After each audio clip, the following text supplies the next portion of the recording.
And welcome back again to our YouTube channel Virtual Library. तो आज की वाली वीडियो में हम डिस्कस करेंगे अबाउट द इकोनॉमिक डेवलपमेंट। हम पढ़ ही रहे हैं, हमने दो चीज़ें अभी हमारा जो लेक्चर है इसमें से हम पढ़ रहे हैं, इसका नाम ही है इकोनॉमिक एंड है ना, economic growth and economic development. Growth and development जिसको हम शॉर्ट में बोलते हैं। ग्रोथ एंड डेवलपमेंट में मैंने आपको बताया था ग्रोथ क्या है और डेवलपमेंट क्या है। मैंने बताया था कि ग्रोथ का मतलब सीधे होता है कि नेशनल इनकम कितना आता है, हमारा इकोनॉमी हमारी ग्रोथ कर रही है, ये फॉल कर रही है। हमने इस बारे में सारी चीज़ें पढ़ी थी ग्रोथ के बारे में। अभी हम डेवलपमेंट पढ़ रहे हैं। डेवलपमेंट मैंने आपको बताया था, अगर आपको याद होगा कि ये मैंने बताया था, अगर हम छोटे छोटे अल्फाजों में बोले ये है क्वालिटी ऑफ लाइफ, है ना, ठीक है ना।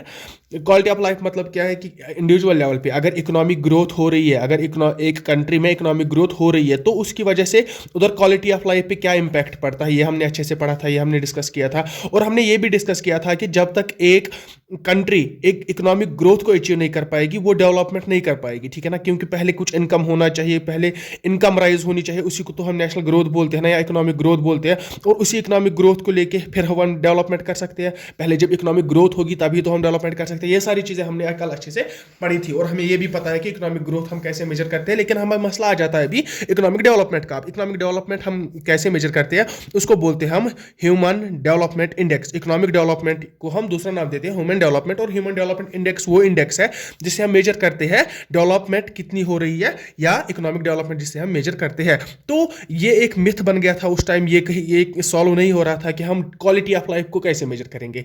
अगर क्वालिटी ऑफ लाइफ देखनी है, इंडिविजुअल लेवल पे हमें देखना है कि कौन कितना डेवलप हो रहा है, तो ये मेजर करने में उस टाइम बहुत परेशानी आ रही थी। तो उसके बाद आ गए हमारे पाकिस्तानी इकोनॉमिस्ट जिसका नाम था महबूबुल हक। ये भी मैंने आपको कल बताया, फिलहाल तो मैं रिविजन ही कर रहा हूँ, आज का टॉपिक मैंने भी स्टार्ट नहीं किया। महबूबुल हक आए थे, उन्हें ऑलमोस्ट 20 सालों के बाद अपने रिसर्च के बेस्ड पे क्या दिया था, एक कुछ पैरामीटर्स दिए थे जिससे हम देख सकते हैं कि ये ना क्वालिटी ऑफ लाइफ कैसी है। वो पैरामीटर्स क्या क्या थे मैंने आपको बताया था कल। इक्विटी एक है, सस्टेनेबिलिटी एक है, प्रोडक्टिविटी एक है और एम्पावरमेंट एक है। ये चार इन्होंने दिए थे कुछ पैरामीटर्स अपने। आज हम इन्हीं चार पैरामीटर्स को डिफाइन करेंगे और हम देखेंगे कि ह्यूमन डेवलपमेंट इंडेक्स कैलकुलेट किया कैसे जाता है। तो ठीक है, चलिए शुरू करते हैं हम अपना आज का टॉपिक। स्टार्ट करते हैं हम अपने पहले ही पैरामीटर से। यहाँ पे मैं लिखूंगा आपके लिए, मैं इधर पे लिखूंगा। हम एचडीआई पढ़ रहे हैं। एचडीआई पे हमने पढ़ा महबूबुल हक के हमें पढ़ने हैं पैरामीटर्स, और उनमें से पहला पैरामीटर जो आता है वो आता है हमारा इक्विटी, ठीक है ना। अब इक्विटी होता क्या है, देखिए जो महबूबुल हक था उनका मानना ये था कि जब इकोनॉमिक ग्रोथ एक कंट्री में हो रही है ना, फर्ज करो एक कंट्री में इकोनॉमिक ग्रोथ हो रही है, इस इकोनॉमिक ग्रोथ का फायदा किन को हो रहा है। अगर यहाँ पे 100% पॉपुलेशन है एक कंट्री की, तो जितनी पॉपुलेशन होगी वो 100% है, लाइक वो 4% और अप टू 8% है, 10% लोगों को ही फायदा होता है इस ग्रोथ का। मतलब मेरे बोलने का क्या है कि जो रिच है ना वो रिच होते जा रहे हैं और जो पुअर है वो पुअर होते जा रहे हैं। Rich becomes richer, poor becomes poor. ये कंसेप्ट है हमारे ना महबूबुल हक का। किसको लेके, इकोनॉमिक ग्रोथ को लेके। वो क्या मतलब है, जब हमारी इकोनॉमिक ग्रोथ होती है तो उससे फायदा होता है इंडस्ट्रीज को, उन ओनर्स को, उन प्राइवेट इंडिविजुअल्स को जिनके पास अपनी इंडस्ट्रीज है, जिनके पास फैक्ट्रीज है, क्योंकि उनको फायदा होता है, वो कंट्रीब्यूट करते हैं हमारी इकोनॉमिक ग्रोथ में। अगर मैं अपने घर की बात करूं, मुझे कितना ही निकलता है जो हमारी इकोनॉमिक ग्रोथ को कोई असर पड़ेगा उससे, तो तभी इकोनॉमिक ग्रोथ से मेरे इंडिविजुअल लेवल पे उतना ज्यादा फर्क नहीं पड़ता है। हाँ, इंडिविजुअल लेवल पे ये इंडिविजुअल एक है, इतने सारे इंडिविजुअल मिला के ही तो हमारा बनाते हैं ना इकोनॉमिक नेशनल इनकम बनाते हैं। इकोनॉमिक ग्रोथ तो उसी का मतलब है ना। लेकिन इंडिविजुअल्स करते हैं काम, वो ग्रोथ दिखाते हैं, उनकी वजह से ग्रोथ होती है, लेकिन उसका फायदा, ग्रोथ का जो फायदा है ना, वो सिर्फ अबाउट 10% ऑफ द पॉपुलेशन को होता है, उससे ज़्यादा नहीं होता है, वो फायदे में रहते हैं।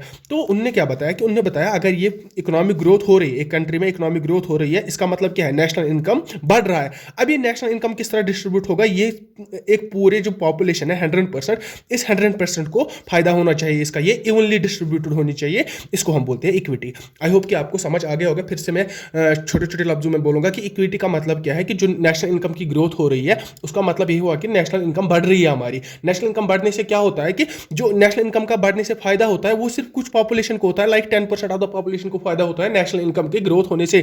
लेकिन जो 90% है ना वो स्टिल पुअर है। वही रीजन है आज हम पुअर है, क्योंकि ये इक्वली डिस्ट्रीब्यूट नहीं होता है। जो नेशनल इनकम है वो इक्वली डिस्ट्रीब्यूट नहीं होता है। महबूबुल हक का मानना था कि ये इक्वली डिस्ट्रीब्यूट होनी चाहिए और इसका मेजरमेंट की मतलब होना चाहिए कि किस तरह ये इक्वली डिस्ट्रीब्यूट होगी, और उसके बाद हम ह्यूमन डेवलपमेंट इंडेक्स निकाल सकते हैं। ये पहला पैरामीटर था हमारा इक्विटी। अब हम दूसरा पैरामीटर पढ़ेंगे जो कि हमारा सस्टेनेबिलिटी।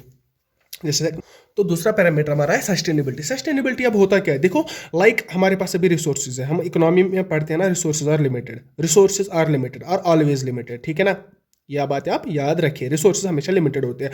रिसोर्सेज से मैं बात करूंगा like we have forests, we have air, मैं नेचुरल रिसोर्स की बात करूंगा। ये सारे रिसोर्स है, नेचुरल रिसोर्स है। मैं क्या कर रहा हूं, अभी हम जो डेवलपमेंट कर रहे हैं ना, अभी जो डेवलपमेंट हो रही है ना हमारी, इससे क्या होता है, इससे कहीं ना कहीं हमारे एनवायरनमेंट पे फर्क पड़ता है, हमारे फॉरेस्ट डिफॉरेस्टेशन हो रही है, हमारा एयर पोल्यूटेड हो रहा है। उसका मतलब क्या हुआ, जब हम अपने रिसोर्सेज लाइक ये एक रिसोर्स है, ये दूसरा, ये तीसरा, जब हम ये सारे रिसोर्सेज खत्म करेंगे तो उसके बाद जो हमारी नेक्स्ट जनरेशन होगी उनके पास क्या रहेगा, उनके पास क्या ही रहेगा, जो वो अपना जो वो डेवलपमेंट करेंगे या जो उसके बाद वो रिजल्ट्स होते तो वो कुछ कर ही नहीं सकते क्योंकि रिसोर्सेज हमने खत्म किए।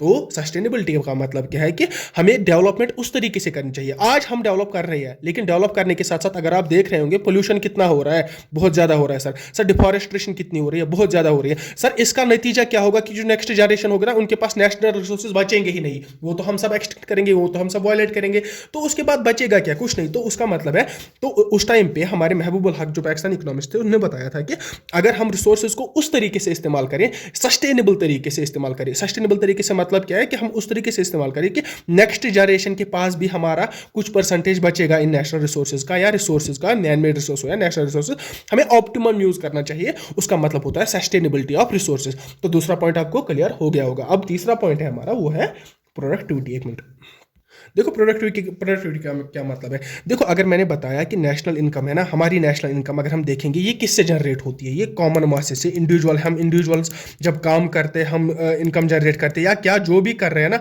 ये सारा इनकम हमारा बनाता है नेशनल इनकम। यही तो है ना हमारा नेशनल इनकम।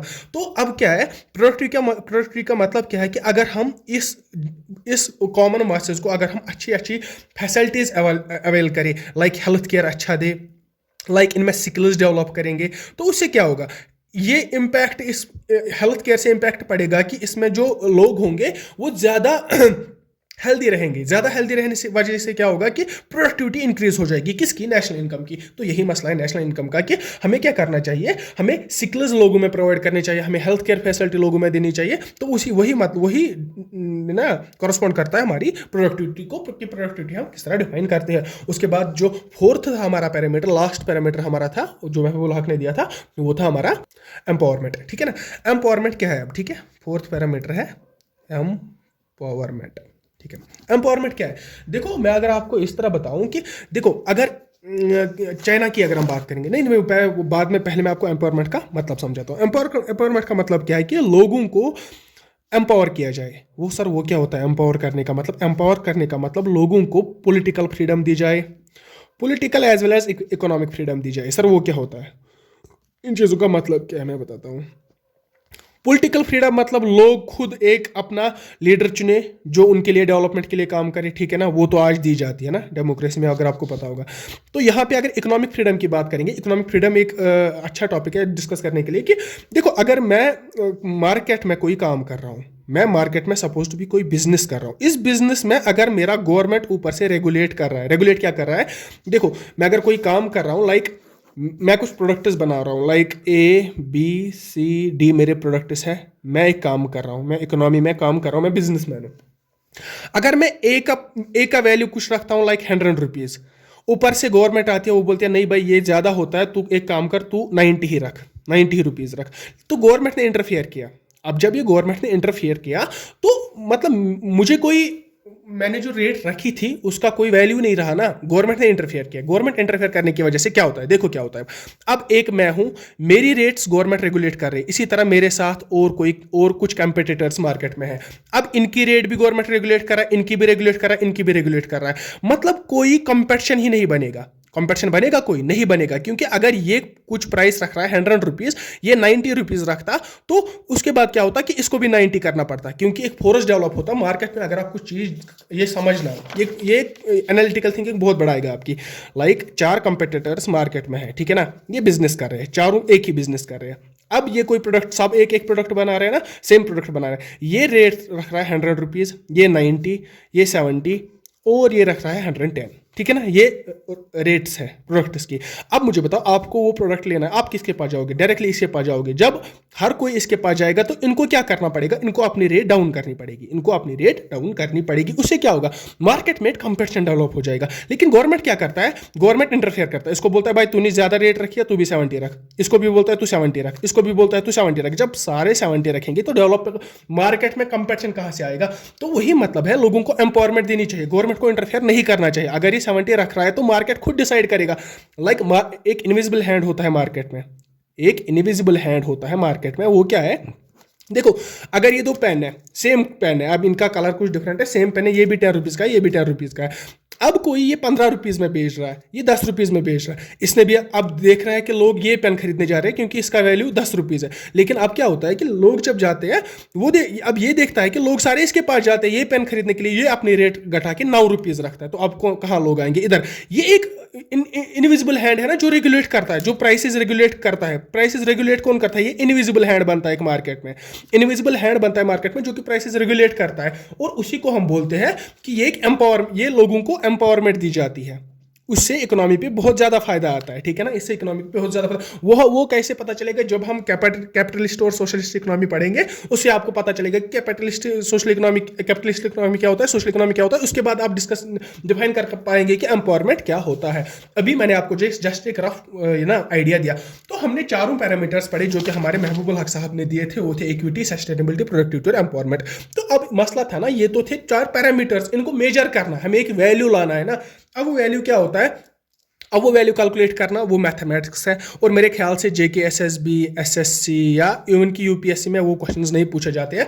इनमें से मैंने आपको कल बताया था कि मैं पहले चेक करूंगा कि क्या क्या पूछा जाता है। तो ये इस रिलेटेड क्वेश्चंस पूछे जाते हैं, या अगर नहीं बहुत कम पूछे जाते हैं, लेकिन आपको ना ये थिंकिंग डेवलप करने में मदद करेगा। और जब तक आपको एचडीआई समझ नहीं आएगा, जब तक आपको ये चीज़ें समझ नहीं आएंगी, आप वर्ल्ड हैप्पीनेस रिपोर्ट नहीं देख पाएंगे कि वो किससे बनता है, वो कैसे बनता है।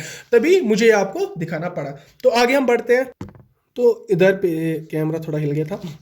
तो इधर पे मैं एक बात बताना चाहूँगा। अब हम जो एचडीआई ये इंडिकेटर्स थे ना जो हम अभी पढ़ रहे थे, इंडिकेटर्स थे ह्यूमन डेवलपमेंट इंडेक्स के, जो कि महबूबुल हक ने दिए थे और हमने पढ़े। तो उसके बाद जब ह्यूमन डेवलपमेंट इंडेक्स है ना, उसके बाद क्या हुआ कि देखो, ह्यूमन डेवलपमेंट इंडेक्स को मेजर करने के लिए अब मेजर कर रहे हैं हम, ठीक है ना। अभी इससे पहले क्या कर रहे थे सर? इससे पहले हम देख रहे थे कि महबूबुल हक ने क्या बताया, और महबूबुल हक के बोलने पे ही हम ये जो पैरामीटर्स है, अब फाइनल पैरामीटर्स है जिनसे हम मेजर कर सकते हैं हमारा एचडीआई। वो क्या होता है सर? पहला पैरामीटर है standard of life, standard of life, ठीक है ना। दूसरा पैरामीटर है, और तीसरा पैरामीटर, दूसरा पैरामीटर हमारा है हेल्थ केयर, एंड तीसरा पैरामीटर हमारा है एजुकेशन, ठीक है ना। ओके, अब ये क्या है सर? इन पैरामीटर्स को मेजर करने के बाद हम बताते हैं ह्यूमन डेवलपमेंट इंडेक्स क्या है। लाइक स्टैंडर्ड ऑफ लाइफ है ना, इसका वैल्यू रहता है 0 to 1, लाइक 0.925, 0.76, डिफरेंट कंट्रीज का डिफरेंट रहता है। तो ये वैल्यू रहता है, किस तरह हम कैलकुलेट करते हैं। देखो, अगर हम महबूबुल हक को इधर साइड में रखें, महबूबुल हक को साइड में रखें, उसने जो थीसिस दी थी 1 2 3 4 पॉइंट्स दिए थे, उसको मैं कंपेयर करूंगा कि यही ह्यूमन डेवलपमेंट इंडेक्स उसी से मेजर होता है, लेकिन कुछ नाम अलग है। क्या है? Standard of life. अगर आपके महबूबुल हक ने जो पॉइंट्स दिए थे, मैंने आपको बताया था अभी कि अगर हम इक्विटी पे फोकस करेंगे, इक्विटी पे फोकस करने से क्या होगा कि इक्वल डिस्ट्रीब्यूशन होगी, ठीक है ना। इक्वल डिस्ट्रीब्यूशन होगी नेशनल इनकम की थ्रू आउट द पॉपुलेशन। तो उससे क्या होगा? स्टैंडर्ड ऑफ लाइफ बढ़ेगा ना, स्टैंडर्ड ऑफ लाइफ बढ़ेगा ना। अगर 100% पॉपुलेशन है, 100% में इक्वली डिस्ट्रीब्यूट होता है हमारा नेशनल इनकम, उससे क्या होगा? स्टैंडर्ड ऑफ लाइफ बढ़ेगा, पर कैपिटा इनकम बढ़ेगा, पर कैपिटा इनकम उससे बढ़ेगा। तो हमारा एक पॉइंट वैलिड है स्टैंडर्ड ऑफ लाइफ, जो कि महबूबुल हक ने भी बताया था। हेल्थ केयर एंड एजुकेशन, ये तो मैंने आपको बताया था प्रोडक्टिविटी में। प्रोडक्टिविटी में अगर हम सिकल्स ये ना, यहाँ पे प्रोडक्टिविटी, अगर मैंने यहाँ पे हेल्थ दिखाया था, सिकल्स दिखाया था, ये हमारे महबूबुल हक ने बोला था। बस यहाँ पे इन्होंने हेल्थ केयर एंड एजुकेशन अलग अलग से दिया। इसका भी वैल्यू रहता है 0 to 1, इस एजुकेशन का भी रहता है 0 to 1। फिर इन तीनों को एडअप किया जाता है और वो देता है हमारा ह्यूमन डेवलपमेंट इंडेक्स, ठीक है ना। तो मेरे ख्याल से ये कंप्लीट हो गया हमारा ह्यूमन डेवलपमेंट इंडेक्स। तो ह्यूमन डेवलपमेंट इंडेक्स पहली इंट्रोड्यूस किसने किया था? ये बात याद रखिएगा, यूएनडीपी ने इंट्रोड्यूस किया था हमारा एचडीआई। तो यूएनडीपी क्या होता है? United Nations Development Programme, United Nation Development programme.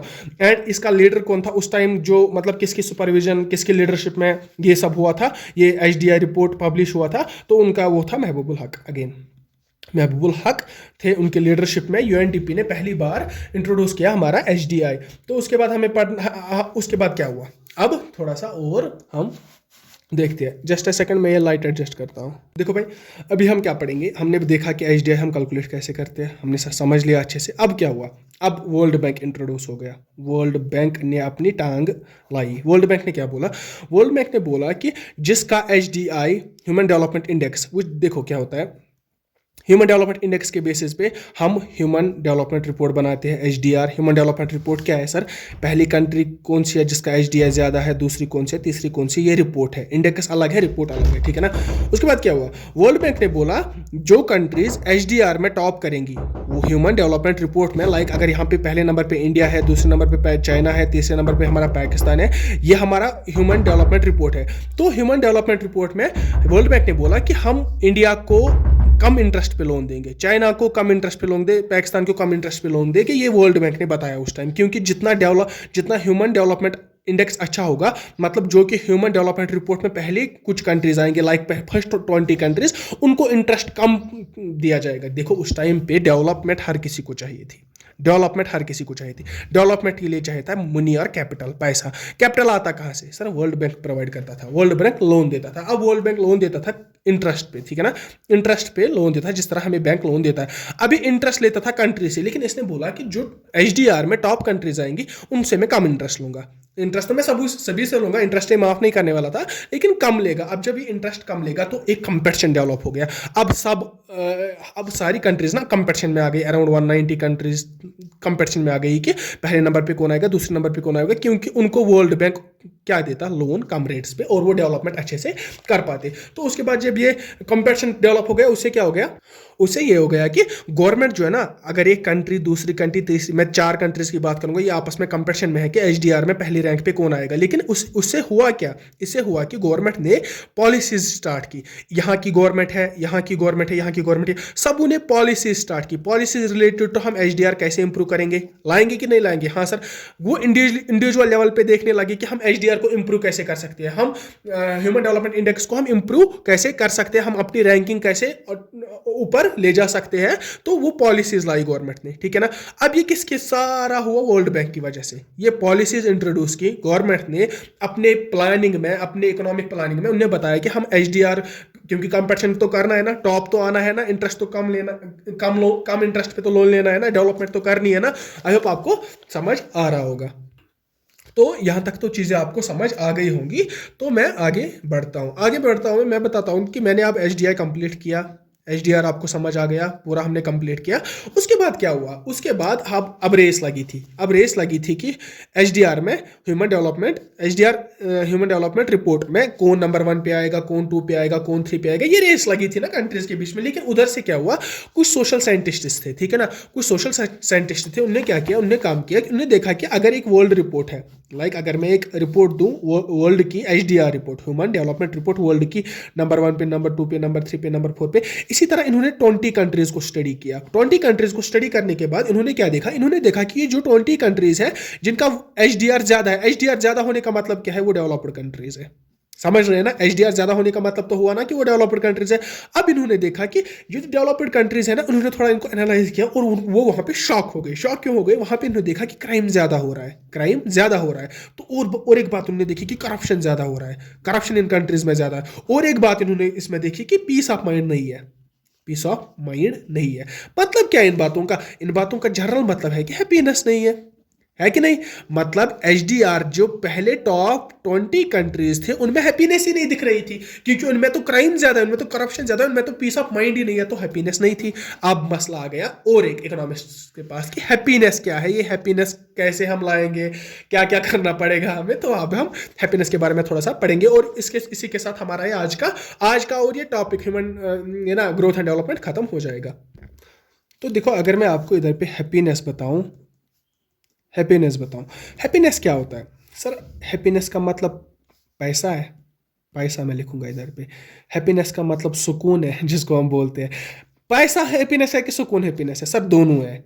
पैसा भी है, सुकून भी है। पैसा को हम बोलते हैं मटेरियल थिंग्स, मटेरियल एस्पेक्ट, और सुकून को हम बोलते हैं नॉन, ये सब बस समझाने के लिए बता रहा हूँ, मटेरियल एस्पेक्ट। वो क्या है सर मटेरियल एस्पेक्ट में आते हैं हमारे स्टैंडर्ड ऑफ लिविंग। मैं अब समझाऊंगा अभी, ठीक है। स्टैंडर्ड, पहले मुझे लिखने दो, स्टैंडर्ड ऑफ लिविंग।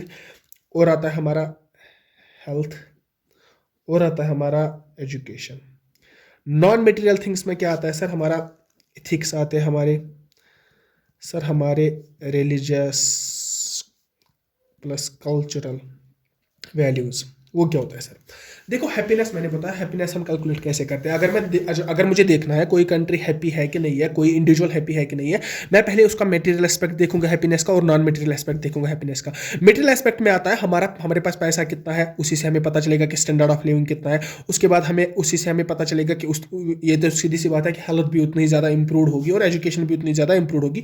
मतलब ये तीनों एस्पेक्ट्स ना हैप्पीनेस को मतलब डिफाइन करते हैं, तो उनको मैं बोलूंगा material aspect. Non material aspect क्या है? देखो मटेरियल एस्पेक्ट मेनली उनको बोला जाता है जो हम मतलब हम अगर मेहनत करेंगे हमें पैसा दिया जाएगा, वो है मटेरियल एस्पेक्ट। लेकिन नॉन मटेरियल एस्पेक्ट मेहनत करने की वजह से नहीं मिलता है। नॉन एस्पेक्ट मतलब वो क्या है? नॉन मटेरियल एस्पेक्ट, उसमें अगर रिलीजियस और कल्चरल वैल्यूज देखेंगे, अगर हम इन वैल्यूज को ऐड करेंगे ना अपने मतलब डेवलपमेंट में, हम डेवलप कर रहे हैं, हम पैसा कमा रहे हैं, साथ ही साथ अगर हम रिलीजियस वैल्यूज को भी कंसिडर करेंगे, अपने कल्चर को नहीं छोड़ेंगे, उनको भी ऐड करेंगे, तो उससे हमारा क्या होता है? Non material aspect of happiness मिलेगा। हमें पैसा कमाने की वजह से हमें मटेरियल एस्पेक्ट ऑफ हैप्पीनेस मिलेगा, और नॉन मटेरियल एस्पेक्ट कैसे मिलेगा? हमें रिलीजियस वैल्यूज से, कल्चरल वैल्यूज से, इथिक्स डेवलप करने से हमें non material aspect of happiness मिलेगा। मतलब कि ये दोनों चीजें हमें हैप्पीनेस देता है, ठीक है ना? ये दोनों चीजें हमें हैप्पीनेस देता है।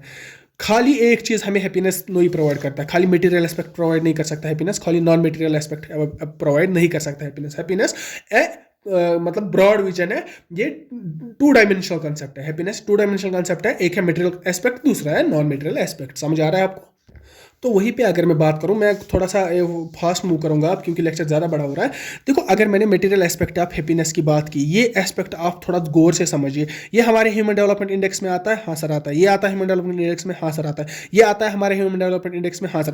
तो मतलब मटेरियल एस्पेक्ट ऑफ हैप्पीनेस को हम बोलते हैं ह्यूमन डेवलपमेंट इंडेक्स, है कि नहीं? हाँ हम सर बोलते हैं। लेकिन हमें ह्यूमन डेवलपमेंट इंडेक्स से हमें हैप्पीनेस नहीं मिलती, क्योंकि हमने देखा कि क्राइम ज़्यादा हो रहा है, करप्शन ज़्यादा हो रहा है, ये हमने चीज़ें देखी। अब इसको कम कैसे किया जा सकता है? हम नॉन मटेरियल हैप्पीनेस को, नॉन मटेरियल एस्पेक्ट को जोड़ेंगे। अगर हम HDI को प्लस करेंगे non material aspect, like religious values हम ऐड करेंगे, लाइक कल्चरल वैल्यूज हम ऐड करेंगे, किसमें? HDI में। वो हमें क्या देगा? हैप्पीनेस देगा, और उसी हैप्पीनेस को हम बोलते हैं ग्रॉस नेशनल हैप्पीनेस। समझ आ रहा है? अब ग्रॉस नेशनल हैप्पीनेस क्या होता है सर? ग्रॉस नेशनल हैप्पीनेस होता है, देखो HDI हमें खाली देता है, देखो स्टैंडर्ड ऑफ लिविंग हमें उसमें इंक्रीज होता है, हेल्थ केयर प्रोवाइड किया जाता है, एजुकेशन प्रोवाइड किया जाता है, लेकिन रिलीजियस के बारे में नहीं पूछा, उस उधर पे मेंशन नहीं है, कल्चरल वैल्यूज के बारे में उधर पे HDI में मेंशन नहीं है। वो सारी चीजें अगर हम उसमें मेंशन करेंगे तो हम एक ग्रॉस हैप्पीनेस डिस्क्राइब कर पाएंगे कि हैप्पीनेस होती क्या है। और उस कंसेप्ट को हम बोलते हैं ग्रॉस नेशनल हैप्पीनेस। और gross national happiness first time किसने अडॉप्ट किया था सर? ये किया था भूटान ने। सर ये आई सल्यूट टू देम, ठीक है, I salute to them. Bhutan को मैं सल्यूट करता हूँ। क्यों करता हूँ? क्योंकि देखो जब GDP लोगों ने देखा था ना, जब हमारा देश या पाकिस्तान, चाइना, वो देख रहे हैं कि GDP कितना है, GDP के बेसिस पे वो डेवलपमेंट देख रहे थे कि जितना ज़्यादा डेवलप GDP होगा उतना ज़्यादा डेवलपमेंट होगा, उतना ज़्यादा नेशनल इनकम होगा। मतलब सब पीछे पड़े थे। ये थे कि GDP ज़्यादा होगा तो नेशनल इनकम ज़्यादा होगी, नेशनल इनकम ज़्यादा होगी तो डेवलपमेंट ज़्यादा होगी। लेकिन तब भूटान एक ऐसा कंट्री थी, भूटान एक सिंगल ऐसी कंट्री थी जिन्होंने GNH को सिलेक्ट किया, उन्होंने GDP को नकार किया। नहीं चाहिए हमें, मुझे नहीं, हमें GDP के साथ कुछ लेना देना नहीं है, हमें GNH प्रोवाइड करो, हमें GNH पे फोकस करना चाहिए। अब वो GNH होता क्या है? होता क्या है? ग्रॉस नेशनल हैप्पीनेस होती क्या है? ये होती है, देखो इसमें हमने बोला कि एक तो पहली चीज़ हमारी होनी चाहिए हाई PCI, मतलब हाई पर कैपिटा इनकम होनी चाहिए। दूसरी होनी चाहिए गवर्नेंस अच्छी होनी चाहिए। तीसरी होनी चाहिए एनवायरमेंटल प्रोटेक्शन होनी चाहिए। चौथी हमें होनी चाहिए कल्चरल प्रमोशन, ठीक है ना? अब ये सारी चीज़ें किस में आती है सर? अगर हम हाई पर कैपिटा इनकम देखेंगे तो स्टैंडर्ड ऑफ लाइफ है ना। अगर हम उधर पे देखेंगे गवर्नेंस अच्छी होनी चाहिए, मतलब हेल्थ केयर पे फोकस होगा, मतलब एजुकेशन पे फोकस होगा। अगर हम बात करेंगे ना इधर पे एनवायरमेंटल प्रोटेक्शन, मतलब सस्टेनेबिलिटी की बात हो रही है। अगर हम इधर पे कल्चरल प्रमोशन की बात करेंगे तो कल्चरल प्रमोशन ही हो रही है। मतलब ये पूरा human development index in both cases material things भी कंसिडर कर रहे हैं, नॉन मटेरियल थिंग्स भी कंसिडर कर रहे हैं, और उसी का नाम है GNH, ग्रॉस नेशनल हैप्पीनेस, और इसके पैरामीटर्स ये है, ठीक है ना। तो भूटान एक ऐसी कंट्री थी जिन्होंने GDP पे फोकस नहीं किया, उन्होंने GDP पे फोकस किया ही नहीं। उन्होंने बताया कि नहीं, हमें फोकस करना चाहिए GNH पे हमारी डेवलपमेंट के लिए, as a factor to develop factor to develop. Bhutan ने क्या किया, उन्होंने GNH को प्रियोरिटी दी as compare to GDP। GDP को बाकी सब देशों ने प्रियोरिटी दी थी कि इसी को हम लेके चलेंगे, आगे चलेंगे, इसी को देखेंगे कि ये कैसे बढ़ेगा, मतलब GDP कैसे बढ़ेगा, वो मेजर्स उन्हें देखे, उससे हमारी नेशनल इनकम बढ़ेगी, उससे डेवलपमेंट होगी। लेकिन एट द एंड ऐसा कुछ हुआ नहीं, लेकिन सारा कुछ हुआ फिर GNS से, जो कि भूटान ने अडॉप्ट किया था। एंड आप याद रखिएगा, first HDR was publish in 1990। First HDR human development report was publish in 1990।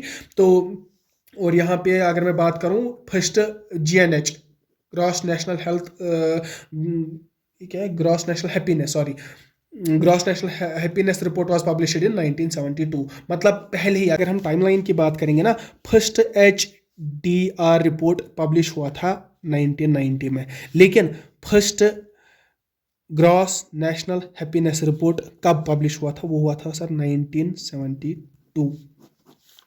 मतलब क्या समझ रहे हैं आप, मतलब अगर एक टाइमलाइन ले लें, भूटान ने इधर पे 1972 में ही GNH इंट्रोड्यूस किया था, और उसके बाद 1990 में HDR प्रोड्यूस हुआ।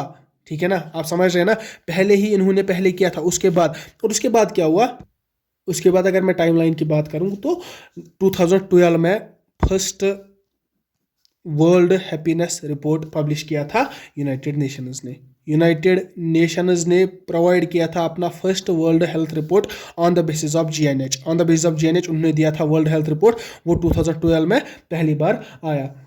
तो अगर मैं world happiness report WHR world happiness report की बात करूंगा 2020 की बात करूंगा, तो पहले नंबर पे आता है हमारा फिनलैंड, दूसरे नंबर पे आता है हमारा डेनमार्क, तीसरे नंबर पे आता है हमारा आइसलैंड। आई होप आपको दिख रहा होगा आइसलैंड। और अगर हम इंडिया की बात करेंगे 136 नंबर पे है। ठीक है ना, ये इंपॉर्टेंट MCQ एक पूछा गया था, तो तब 2015 आई गेस 2015 में WHR रिपोर्ट पूछा गया था इंडिया का किस नंबर पे। आज हम अगर 2022 की बात करेंगे, और अगर आप अब हम एग्जाम जब तक आएंगे तब तक और एक रिपोर्ट आएगा, तो 2023 की अगर हम बात करेंगे वो देखा जाएगा, लेकिन 2022 की अगर हम बात करेंगे 136 नंबर पे हमारा इंडिया है। ये तो सारा लेक्चर खत्म हो गया।